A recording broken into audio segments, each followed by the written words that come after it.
Bismillahirrahmanirrahim. Assalamualaikum warahmatullahi wabarakatuh. Salam sejahtera bagi kita semua. Om Swastiastu, Namo Buddhaya, salam kebajikan. Perkenalkan, nama saya Rita Sri Silvia Pamuji. Saya merupakan dosen tetap program studi manajemen Fakultas Ekonomika dan Bisnis Universitas Majalengka. Sekaligus merupakan dosen pengampu mata kuliah manajemen strategi. Dengan penuh rasa syukur, pada kesempatan ini saya akan menyampaikan terkait mata kuliah yang saya ampu sesuai dengan bidang keahlian saya, yaitu mata kuliah manajemen strategi. Mata kuliah ini ditujukan untuk mahasiswa program studi manajemen semester 5 dengan kode mata kuliah MNJ 45325 berbobot 3 SKS yang diselenggarakan dalam 16 kali pertemuan tatap muka dengan rincian 14 kali pertemuan materi dan 2 kali untuk pertemuan masing-masing ujian setengah semester dan ujian akhir semester. Pada mata kuliah ini memiliki peranan penting dalam membekali mahasiswa dengan kemampuan berpikir strategis, menganalisis lingkungan organisasi, merumuskan alternatif strategi, serta mengevaluasi keputusan yang mampu menciptakan keunggulan kompetitif organisasi di tengah dinamika lingkungan bisnis. Pada mata kuliah ini membahas terkait pertama, pandangan umum manajemen strategi, kedua, visi misi perusahaan, ketiga, analisis lingkungan usaha, keempat, tujuan dan strategi jangka panjang, kelima, pertanggungjawaban sosial perusahaan atau yang bisa disebut dengan CSR, keenam, struktur dan budaya organisasi. Tidak hanya itu, pada mata kuliah ini juga akan membahas terkait perumusan dan implementasi strategi, evaluasi dan pengendalian dalam manajemen strategi, strategi inovasi dan aktualisasi, leadership, dan balance scorecard. Selama pembelajaran berlangsung, tidak hanya berfokus pada penyiapan teori, tetapi juga mengintegrasikan diskusi, studi kasus, pemecahan masalah, dan refleksi sehingga mahasiswa mampu menghubungkan konsep manajemen strategi dengan praktik nyata di dunia organisasi dan bisnis. Pada akhir mata kuliah manajemen strategi, mahasiswa juga akan dibekali pertama, cara menyusun perencanaan strategi, menyusun pencapaian program dan kegiatan yang berpedoman pada visi dan misi organisasi atau perusahaan, serta menyusun strategi dengan menggunakan SWOT analysis yang kemudian dijadikan luaran mata kuliah, yaitu mini riset berbasis permasalahan nyata pada organisasi atau perusahaan. Hasil mini riset tersebut akan disusun menjadi artikel ilmiah karya mahasiswa yang diarahkan untuk dipublikasikan pada jurnal internasional terakreditasi. Adapun pencapaian pembelajaran lulusan atau CPL Prodi pada mata kuliah ini meliputi S9, P4, KU1, KU5, KK2, KK3. Selanjutnya, pembelajaran mata kuliah yang diharapkan diantaranya CPMK 1 mampu menjelaskan konsep-konsep dasar dan ruang lingkup manajemen strategi secara keseluruhan sehingga memahami dan bisa menyusun perencanaan strategi.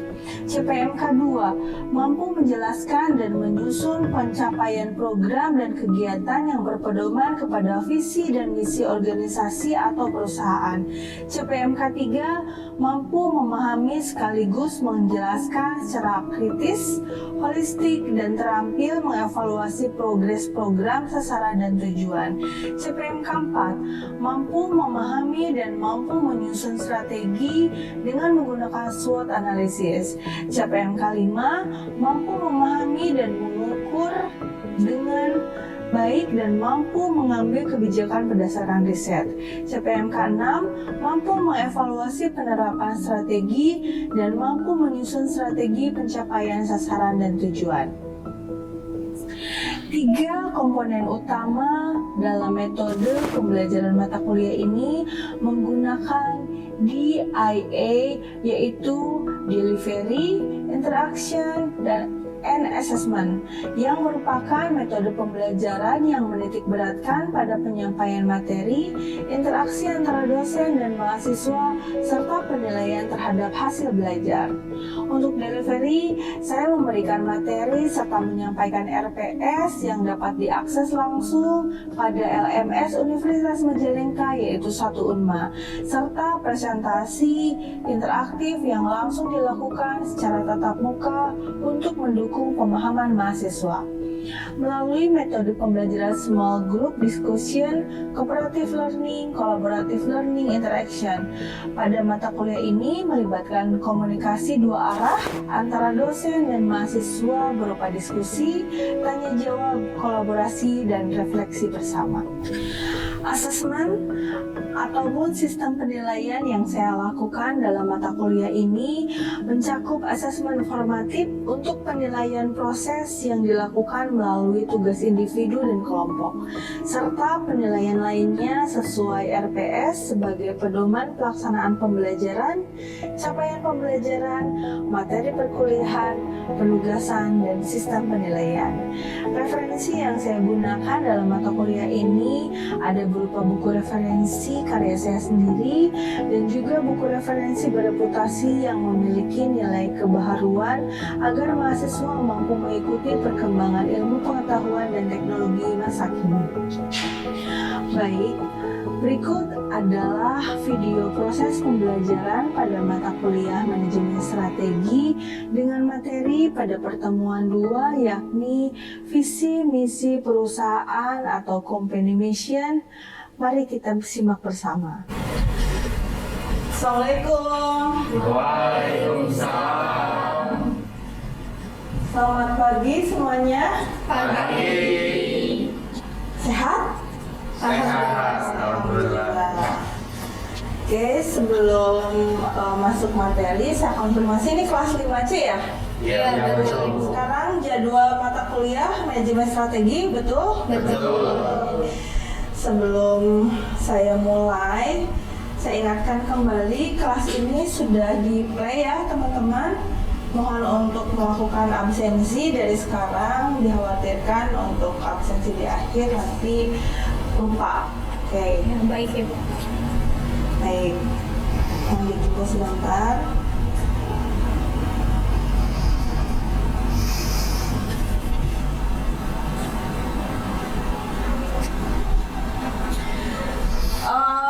Alhamdulillah semuanya sudah hadir hari ini dalam keadaan sehat. Sudah bisa dimulai perkuliahan hari ini? Sudah. Oke. Sekarang memasuki pertemuan kedua, betul ya? Dan pertemuan minggu lalu sudah saya jelaskan mengenai pengantar manajemen strategi. Maka dari itu sebelum lanjut ke materi, untuk mengingatkan kembali materi sebelumnya, apakah ada yang masih ingat tentang definisi manajemen strategi? Siapa? Saya Bu. Oke, Dwi, silakan. Baik, izin menjawab ya Ibu. Jadi manajemen strategi ini didefinisikan sebagai sekumpulan keputusan dan tindakan yang menghasilkan perumusan dan pelaksanaan rencana-rencana yang tentunya dirancang untuk mencapai sasaran-sasaran perusahaan. Oke, good. Saya harapkan tidak hanya Dwi yang memahami mengenai definisi manajemen strategi ya. Selanjutnya ada tambahan dari lainnya, dari mahasiswa lainnya. Oke, silakan Maudi ya. Oke, silakan. Izin menjawab. Jadi manajemen strategi itu merupakan proses merumuskan, mengimplementasikan serta mengevaluasi strategi yang dilakukan organisasi secara jangka panjang. Oke, good. Ini mohon dicatat semuanya, mohon diingat bahwa pada intinya manajemen strategi ini kan sebuah langkah supaya kita ini bisa mencapai sesuatu itu dengan efektif dan efisien. Oke, kita lanjut untuk chapter selanjutnya. Kita memasuki mengenai chapter company mission atau visi misi perusahaan. Sudah siap?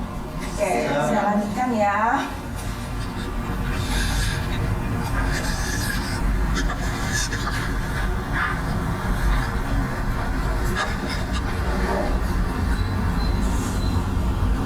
Nah, di sini visi misi perusahaan pada intinya pernyataan dalam misi ini sebenarnya ini untuk menjawab apakah bisnis kita itu apa, dan sementara untuk pernyataan misi itu untuk menjawab kita ini mau jadi apa sih, gitu kan ya.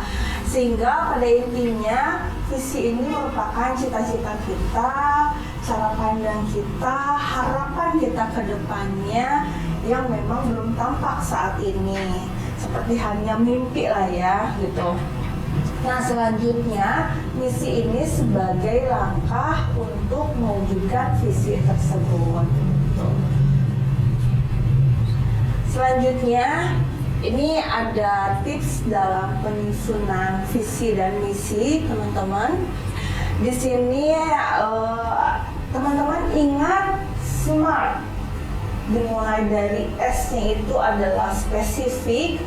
Jadi visi kita ini harus jelas fokusnya kemana, cita-cita kita itu apa, itu harus jelas. Seperti contohnya di sini supaya tidak menjadikan multitafsir, maka hindari kalimat yang terlalu umum. Misalnya saja meningkatkan kualitas pendidikan berbasis teknologi digital di Kabupaten Majalengka. Itu kan jelas ya fokusnya bahwa yang akan kita tingkatkan ini adalah kualitas pendidikan berbasis teknologi, bukan hanya seperti hanya meningkatkan pendidikan saja. Jadi harus pendidikan yang ditingkatkannya itu apa gitu. Nah, selanjutnya M-nya itu adalah measurable atau terukur. Jadi harus sesuai, walaupun memang gapailah cita-cita setinggi langit, tapi tetap harus terukur gitu. Jadi harus ada indikator yang bisa diukurnya untuk mengetahui tingkat capaian. Misalkan yang akan kita tingkatkan ini pendidikan berbasis teknologi digital ini mau sebesar apa sih? Atau di sini saya contohkan meningkatkan produktivitas pertanian sebesar 15% dalam 5 tahun ke depan. Ini kan jelas ya arahnya, terukur, dibanding hanya sekadar menuliskan dengan cara menuliskan meningkatkan produktivitas pertanian saja gitu. Nah, selanjutnya adalah A-nya ini achievable.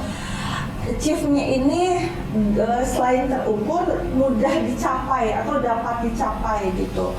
Maka ini sesuai dengan kapasitas sumber daya yang dimiliki, meskipun memang tetap ada tantangannya, tetap menantang gitu. Jadi contohnya di sini mengembangkan 5 desa wisata digital hingga tahun 2027 lebih masuk akal dibanding menjadikan seluruh desa digital dalam 1 tahun gitu. Jadi lebih realistis lah ya dibanding kita akan membuat desa digital seluruh kabupaten misalkan. Nah, ini kita tuju saja siapa desa yang paling berpotensial, khususnya yang bisa mendatangkan wisata gitu. Dan selanjutnya ini adalah R-nya itu adalah relevan. Relevan ini ya relevan dengan potensi yang dimiliki. Jangan memaksakan jika desa tersebut tidak ada potensi wisata, kita membuat visi menjadikan desa wisata gitu. Jadi harus sesuai dengan potensi yang dimilikinya. Dan yang terakhir ini adalah time bound. Time bound ini terikat waktu, makanya pasti teman-teman pernah melihat sebuah visi misi itu ada di ujungnya itu 5 tahun ke depan, 2 tahun ke depan, atau 10 tahun ke depan, atau misalkan di tahun 2023, betul? Betul ya. Jadi ada waktu yang jelas, maka memang ketika membuat visi misi ini bisa menggunakan tips penyusunan visi misi dengan menggunakan SMART. Jadi S-nya spesifik ya, M-nya measurable, A-nya achievable, R-nya relevan, dan T-nya time-bound. Oke, bisa diikuti semuanya? Bisa. Next ya.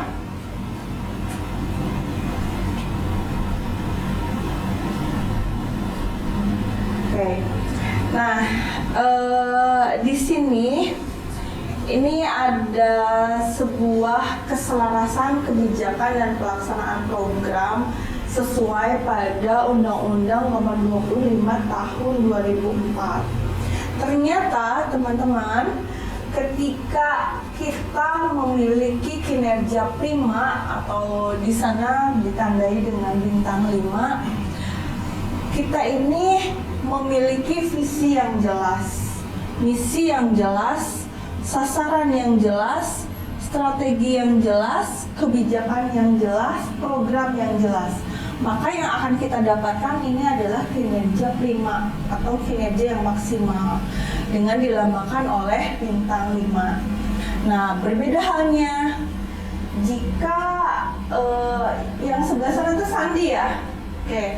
Jika Sandi merasa kebingungan dan ternyata sekarang kita bisa mengetahui kenapa Sandi bisa bingung, karena sebenarnya Sandi ini visinya punya, sasarannya ada, strateginya pun ada, sesuai dengan kebijakan, programnya pun jelas, tapi ternyata Sandi itu tidak mempunyai visi gitu. Maka sekarang jika teman-teman merasa bingung, oh berarti teman-teman memang nggak punya cita-cita gitu, padahal langkahnya udah ada gitu. Jadi mulai sekarang teman-teman mahasiswa semua ini harus mempunyai visi yang jelas, misi yang jelas, sasaran, strategi, kebijakan, dan program yang jelas gitu. Nah, selanjutnya jika teman-teman mahasiswa menemukan beberapa orang sekitar atau teman-teman sekitar mengalami frustasi, ternyata mereka tidak punya misi gitu. Cita-cita punya, tapi tidak mereka wujudkan, tidak mereka implementasikan si visi itu, maka jatuhnya mereka frustasi. Padahal dia punya strategi yang jelas, sasarannya pun ada, kebijakan ada, program ada, tapi langkah anak tangga untuk mewujudkan cita-citanya itu nggak ada, hilang. Jadi timbullah frustasi gitu. Nah, selanjutnya ketika visi punya, misi pun ada, ternyata tidak punya sasaran, maka yang akan dialami ini adalah mempunyai tidak memiliki arah yang jelas karena dia tidak memiliki sasaran, padahal sudah didukung oleh, selain visi dan misi, sudah didukung oleh strategi, kebijakan, dan program. Begitupun ketika seseorang ini bisa mencapai apa yang mereka inginkan, namun tidak didapat dengan secara efektif. Ternyata mereka tidak punya strategi. Maka disinilah pentingnya kita berstrategi gitu. Jadi strategi ini bisa memiliki tujuan agar apa yang kita capai ini, cita-cita yang kita capai ini bisa tercapai dengan efektif gitu. Selanjutnya, ternyata jika kita salah langkah, sebenarnya kita sudah punya visi, kita ini sudah punya visi, sudah punya misi, sudah punya sasaran yang jelas, sudah punya strategi juga, namun kita tidak patuh akan kebijakan. Walaupun program-programnya sudah jelas nih, makanya di sini pasti teman-teman juga semua sepakat jika kita memang tidak sesuai aturan, maka yang akan terjadi adalah salah langkah, gitu ya. Dan terakhir, ternyata visi punya, misi punya, sasaran pun punya, strategi pun ada, kebijakan pun jelas, namun program-programnya tidak ada. Ini kebalikannya dengan ketika kita tidak memiliki strategi. Kalau tidak memiliki strategi, ini yang dihasilkan ini capaiannya tidak efektif. Jika tidak memiliki program yang jelas, capaiannya ini menjadi tidak efisien. Begitu. Oke, bisa diikuti semuanya? Bisa ya. Nah, setelah selesainya perkuliahan ini, nanti akan Ibu berikan tugas secara kelompoknya sudah dibentuk kan ya. Nah, nanti untuk pengumpulannya maksimal minggu depan sampai pada saat kembali jadwal manajemen strategi, berarti di Selasa depan ya. Tuh. Selanjutnya tugasnya ini teman-teman membuat esai mengenai visi misi perusahaan. Perusahaannya itu bebas, boleh UMKM, boleh industri, atau misalkan ya apapun itu ya teman-teman. Jadi perusahaannya saya tidak batasi, semua jenis perusahaan boleh dijadikan sampel untuk tugasnya dari teman-teman semua. Sampai di sini tidak ada pertanyaan? Tidak, oke. Kalau tidak ada pertanyaan, saya akan mengulas sedikit mengenai materi hari ini tentang company mission atau visi misi perusahaan. Ada yang bisa menjelaskan apa itu misi atau apa itu visi? Oke, Winda ya? Iya. Oke, silahkan Winda. Kalau visi itu cita-cita atau harapan yang diharapkan oleh organisasi. Kalau misi itu adalah langkah-langkah untuk mencapai visi tersebut. Oke, good. Mohon dicatat ya semuanya ya. Nampaknya semuanya pun sepakat apa yang dikatakan Winda mengenai apa itu visi dan apa itu misi. Oke, karena sudah selesai perkuliahan hari ini, saya sudah berikan tugas dan sebagai bentuk evaluasi perkuliahan hari ini sudah diwakili oleh Winda. Sebelum saya akhiri, saya pastikan kembali, saya ingatkan untuk melakukan absensi di sistem 1 Unmaku ya, di handphonenya masing-masing. Jangan sampai menunggu habisnya waktu, karena nanti teman-teman akan menjadi rugi sendiri. Nah, oleh karena itu, selain itu saya ingatkan juga untuk pengumpulan tugas nanti di minggu depan ya, sampai pada pertemuan pertemuan ketiga. Oke.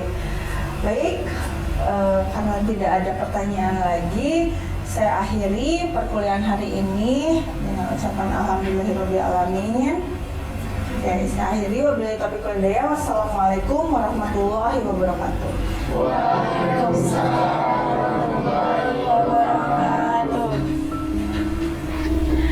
Demikian video rekaman proses pembelajaran mata kuliah manajemen strategi pada program studi manajemen Universitas Majalengka.